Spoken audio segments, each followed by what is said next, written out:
1. I've had her out of my house and my life for about 8 months, so I'm to the point that I can laugh at some of the stupidity.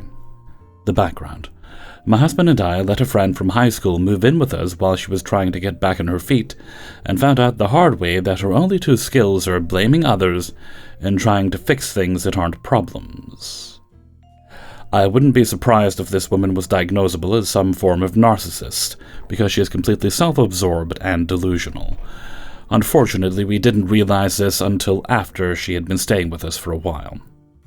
1. My husband and I were both diagnosed with ADHD as adults. However, we generally have each other's 6, so we can decently run a household. Once roommate found out we have ADHD, she designated herself the house ADHD wrangler, which often translated to her reorganizing whole rooms of the house without warning us to fit her idea of what the organizational system should be, pestering my husband to write things on the calendar that we don't ever use, reminding me to empty the coffee pot when I make coffee, even though I wasn't the one making coffee. I actually got annoyed enough with the last one that I bought myself a pour-over, so I never had to use her coffee pot. 2. She volunteered to do tasks in the household, but would forget to do them unless reminded daily. If someone else did them without saying something to her first, she would get upset. 3. I save up and recycle metal cans. Sometimes those cans need soaking to get the food particles out of the bottom of them, and they would often get left near the sink. Some of them would end up in the sink. I got a lecture from a roommate about not leaving cans in the sink because she cut her hand reaching into one. It only occurred to me later that she was stupid enough to reach into a can rather than turning it over to retrieve something that fell in it. 4. This woman is 34, spends all day on YouTube, and never thought to use YouTube to look up basic life skills, like how to fry bacon or cook eggs. She literally lives off microwave ramen, and she microwaves her ramen for 8 minutes. Honestly, it would be faster for her just to use the stovetop and a pot. She also microwaves her hot chocolate despite the fact that she has an electric kettle she used to make tea. She was amazed at how much smoother the hot chocolate came out when she made it with the electric kettle. She would get high with her long-distance girlfriend at least once a weekend. Once she was high, all bets were off. When it came to what's next, she would eat. It was usually all of them but my gluten-free ones. The other 6 days of the week, she was trying to eat healthy, but she would literally eat 2 bags of chips and an entire package of cookies during her Friday binge, and she was wondering why she was still gaining weight. She insisted on getting one of those dirty and clean magnets for the dishwasher. She never took into account the fact that she was living with 2 people with ADHD, and she just added an extra step to washing the dishes. 7. She crammed so much stuff into our guest room that you couldn't see the floor or the walls. It literally looked like a hoarder lived in there. Then she would complain that her room was too hot. We needed to turn the AC down. I have naked cats, and we are not turning the AC down. 8. I have sensitivities to multiple strong smells. This was stated many times both in high school and since she had moved in. She literally lit a strongly scented candle, it was pine-scented, and not only had it burning for several hours, but it was still burning when I got home from work at midnight. The smell was so strong that it gave me a headache from the other end of the house. She couldn't figure out where the pine smell was coming from when I asked, like she literally helped us search the house for the source of this smell, and it wasn't until I asked her if she had a wax warmer or a candle going in her room that she remembered she had the pine candle lit. 9. I offered her one of my medicinal teas when she wasn't feeling well. She drank literally 2 boxes of it without me realizing it. I went to get some one day, and found half a box left of my 3 boxes. 2. I'm gradually beginning to resent my roommate. You might think I'm a bad person, but please listen until the end to understand my side of the story. My roommate Will and I have shared a room for 2 years. It all started when I moved into a new hostel, which was mandatory for medical students. At the time, I just needed a place to stay, since accommodation at my university is hard to come by. I hadn't gotten along well with my previous roommates for various reasons, so I was determined to make things work this time. When I first met Will, he seemed like a calm and considerate guy. He was 22, and I was still a minor, only 17. We moved in together in January 2023, but from day one I noticed a change. He wasn't as quiet as he seemed, and turned out to be the type of person who behaves differently in public, and then acts loudly and disruptively at home. He would invite his friends over regularly, all of whom spoke a language I didn't understand, which made me feel isolated, since I could only communicate fluently in English. It was a bit jarring. But I didn't mind much, as I liked having my own space. However, the situation quickly deteriorated when he invited his high school friend to stay with us, who eventually became a permanent roommate without my consent. That's when the real problem started. Will was constantly irritable and would nag about the slightest things, like how I didn't clean the bathroom on our shared bedroom, to his satisfaction. He compared about how long I spent in the bathroom and gossiped about the smallest incidents with his friends, who were in our room more often than not. For someone who avoids conflict, living with him became unbearable. I know I wasn't the perfect roommate either. It was challenging to adjust, especially being so young. But Will never seemed to consider that. I tried my best to manage the situation until I realized that nothing I did would ever be enough for him. He crossed several boundaries, especially in our last week of living together. One day he asked me to leave the room because his girlfriend was visiting. I agreed, but since we only had one key, he promised to wait and hand it to me before they went out. Instead, he locked up and left me stranded at 3 a.m. And when I called him, he suggested I stay with neighbors I barely knew. He didn't even apologize afterward. The worst incident happened one night when I returned to find him sitting in my bed waiting for me. We were alone, and I thought he was going to complain about something again. Instead, he asked me bluntly if I wanted to have sex with him. I was a minor at the time, and his request shocked me. I told him it would be weird because we were roommates, and he kept pressing, asking if that was the only reason and if I didn't find him attractive. I brought up the fact that he had a girlfriend, but he still seemed hurt by my rejection and left the room. After that, he started acting even more passive-aggressive toward me. I thought about leaving the room, but I liked the hostel and my other flatmates were friendly and accommodating, so I decided to endure and speak with him only when necessary.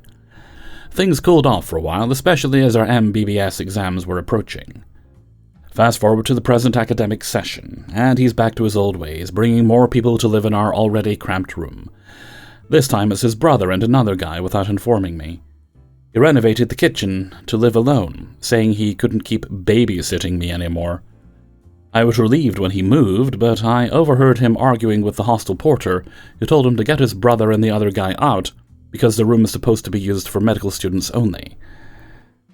Later, Will finally came to me and said he's working with the porter to move me to another hostel, since we're clearly not amicable, and asked if I'd like to vacate the room. Ironically, this was something I had wanted for a long time, but not like this.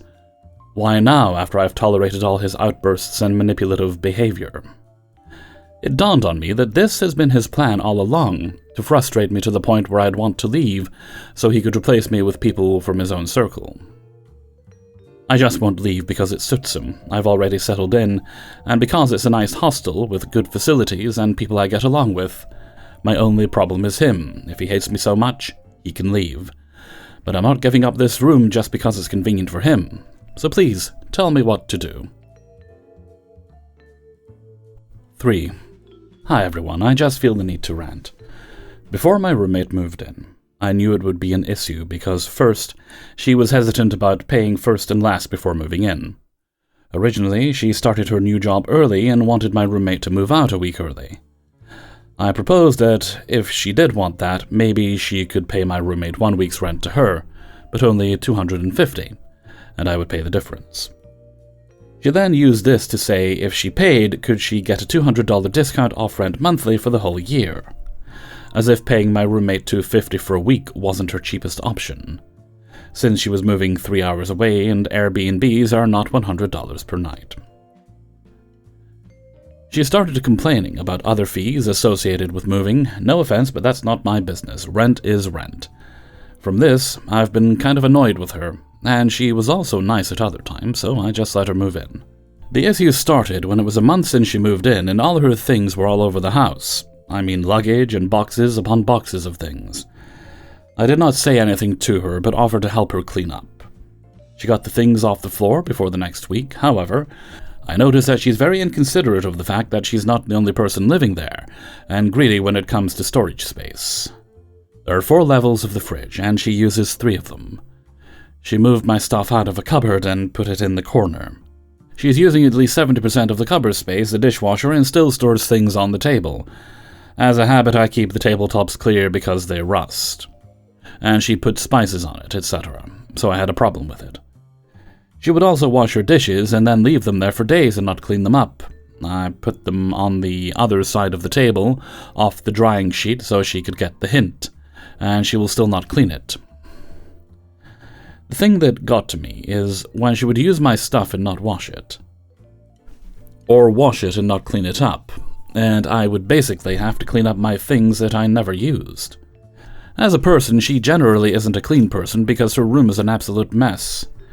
She would message me about seeing lint and dust and say it might be an apartment problem, but she hasn't cleaned her room since she moved in, and I've never come across lint in my 1 year being in the unit.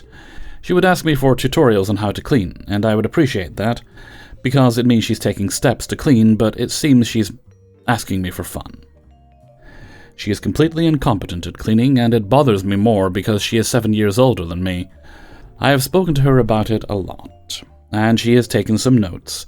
I accept that she's just not the cleanest person and maybe didn't grow up cleaning, but it's driving me crazy, and I'm starting to hate her. I have 5 months left on the lease, and I'm afraid I will not find a good roommate for the price because we kept the apartment in brand new condition for a year. If we used the apartment the same way she used it, she wouldn't even end up renting that apartment for the price she did. And it could not be marketed as in brand new condition. She is also lazy and will see something and leave it for days. And I feel like when you're nearing 30 years old, you don't need a 21-year-old being your mother for you. I'm at my tipping point and will give her 60 days notice in 2 months, and just end up moving out too, because nobody would want to take over her room after she's done in there. 4. I'm a 34-year-old woman, and decided to let my 28-year-old male friend move in with me after he fell in some hard times. He's a great guy, and I've known him for years. I have a huge apartment, and I'm never home, so I figured it would be a win-win for both of us. He has a home, and I have help with rent. It was always a little weird, but like the good kind of weird, you know? A bit quirky, nothing I'd ever worry about in a million years. Until about a month ago. One night I got home pretty late, and it just reeked of urine in my kitchen. I do have a dog, so I assumed he had an accident and my roommate cleaned it up. I went and thanked him for cleaning it up, and that was that. But like over the past month, the smell would just not go away. To the point I was doing everything to make it go away. Air fresheners, baking soda, sprays, solutions. Even thought my dog had a bladder issue, even though I was not witnessing that, and brought him to the vet with no obvious issues. Then it happened. 2 nights ago, I get home from a 15-hour effing shift. I'm hungry, I'm tired, I don't feel like dealing with anything. The smell nauseating as ever, I'm in no mood to cook. I get a ramen out to throw in the microwave. There it is. About a quart container of liquid in the microwave. I pray to God it's not what I think. It is. It's a quart of his urine in the microwave. I'm disgusted, I'm furious. I'm no longer hungry or tired. I wait another 2 hours until he got home, and I no longer had any decency left. I just said, I need $200 for a new microwave. I brought a brand new mic like 5 months ago. He's just like, for what? I said, you forgot something in there. His face went instantly red. I didn't want excuses, I didn't want reason, I just wanted it replaced. And some time for myself to move on from this really disturbing event. He then has the audacity to say, nah, I'll just bleach it, it should be fine. I blew up and was like, the hell you will. Arguing ensued. He left and hasn't been back since. I mean, maybe he has, but I wouldn't know. What do I do? What is this situation? I'm so grossed out. I'm so glad this was the first time I used the microwave since the smell started. What the hell? What is he doing? Do I even want to know the answer to this? The microwave is ruined in my eyes, and now with the way he's acting like it's nothing, and then running away, he's ruining this friendship as well. Am I overreacting? I'm home all day for once, so maybe I'll have the chance to talk to him. I'm so... Update. Okay, I thought I was mad 2 nights ago. I don't even know how to describe this new rage. I truly wanted to talk. I'm sure he doesn't. I'm sure he is as embarrassed as all hell as he should be. So I parked somewhere else in the lot because I knew this was going to happen. He got home like an hour ago, and then realized I was actually home because he definitely saw my dog on the porch. He doesn't go out there when no one is home, and turned right around and got back in his car and left. I texted him saying we need to talk, and I was left on red. I think 2 days is more than enough to own up to whatever this is. I talked to an IRL friend, and she told me about an episode of My Strange Addictions, where this couple didn't drink anything besides their own urine. I know this dude isn't using a quart of urine for drug tests. He has a job. Now here's where I'm starting to get furious. He said you're welcome when I thanked him for cleaning up a mess, leading me to believe that's what happened. He spends so much time with my dog, and I thought he truly cared about him, but he made me believe my dog was effing sick and I spent an unnecessary amount of money at the vets for nothing. Yeah, I'm done. I can't wrap my head around how someone could still actively be doing this, and just not owning up to it, and deal with it like an adult. I'm almost taking this as he's abandoning his stuff if he can't even come into the apartment and face me. 5. So my boyfriend and I are renting a room at a house with 3 other people. One of the most recent ones to move in is this older guy in his 50s or 60s. My boyfriend and I were weirded out by him almost from the moment he moved in. He'll come out of his room almost every time he hears us leave our room, or walk in the front door, then just stand and stare in our general direction without saying anything. Sometimes he'll wander off to do something somewhere else in the house. Other times he'll eventually just turn around and go back in his room. Anyway, earlier this evening, I was out in the kitchen making dinner when this guy comes out of his room and starts making small talk with me. This leads to him mentioning his chronic pain condition because he has a birth defect where his joints have practically zero cartilage. I mention in turn that I am working toward getting an official diagnosis for what is highly likely to be a combination of EDS and POTS. My reasoning for this is that I have a lot of symptoms of both, plus it's been found that there is a higher probability of comorbidity with people with autism, which I am diagnosed as having. The man then tried telling me that because he used to do social work with a lot of people with autism, he thinks I'm not autistic, despite the fact that he correctly stated that autism is a spectrum. He then tried saying that he thinks I have Asperger's syndrome, identifying it as having similar symptoms too, but being separate from autism. So, this thing that's a lot like autism, the disorder with a very wide spectrum of symptoms, isn't actually autism. All because from what he's seen, I'm high-functioning and can do normal things like cook and clean. This guy's a mechanic now and hasn't done anything related to social work for a long time. So I think it's safe to say that he's a bit outdated on the information and terminology about autism. Case in point, Asperger's syndrome is no longer an official diagnosis. And the guy it's named after was a Nazi who uses the diagnosis as a qualifier for whether or not autistic children could follow directions and be used for labor. So it's not a well-liked term either. Additionally, terms like high-functioning and acting normal are kind of frowned upon because 1, it's very ableist and diminishes the symptoms we do have, and 2, it implies that those who aren't high-functioning or capable of acting normal are low-functioning and not normal. I tried to explain to him that he's only seen me on my good days and that I still have a lot of the actual autistic symptoms, but that I've learned ways to cope with most day-to-day things or have otherwise developed masking behaviors, which is actually giving me other issues like social anxieties because of constantly trying to appear normal for the sake of others. He completely ignored all of that, continued to insist that I have Asperger's rather than just autism, and even said that while he's not a doctor, or any sort of professional, he basically has been around enough autistic people to know one when he sees one. Oh, and my favorite line of all was when he kept saying, "I'm not trying to diminish whatever diagnosis they think you have, but..." And then he would proceed to immediately contradict that by giving me an outdated diagnosis and making the aforementioned ableist comments like, "Dude, you just said you have no professional knowledge on the subject." Then went straight into denying the diagnosis I've been given by multiple licensed professionals. Hey everybody, Hellfreezer here, and thank you very much for listening to Bad Roommates 36. And thank you very much to everybody who allowed me to use their stories in this video. Before you go, please hit the like button and subscribe if you haven't done so already. Should also be a link to my other channel in the description. I'll get in the habit of adding that on the regular. We're not going to be doing questions of the day for now. I'm going to take a little bit of a break. We'll give it a rest for a while. We'll bring them back in the future. But for now, we're taking a break. So until next time, thank you very much for listening, and take very good care of yourselves.